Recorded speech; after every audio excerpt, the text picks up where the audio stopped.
और बड़ी खबर इस वक्त आपको बता दें कि राहुल गांधी मल्लिकार्जुन खड़गे ने मोदी को खत लिखा है। पीएम मोदी को उन्होंने खत लिखा। पार्लियामेंट का स्पेशल सेशन बुलाने की मांग की गई। ऑपरेशन सिंदूर और सीज फायर पर चर्चा की मांग की गई। वतन के संगीन मुद्दों पर चर्चा जरूरी है।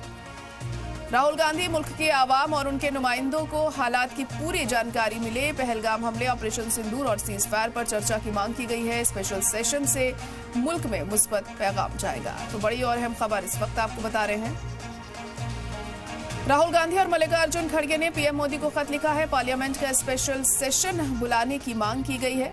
ऑपरेशन सिंदूर और सीज फायर पर चर्चा की मांग यहां पर की गई। वतन के संगीन मुद्दों पर भी चर्चा जरूरी है, ये राहुल गांधी ने कहा।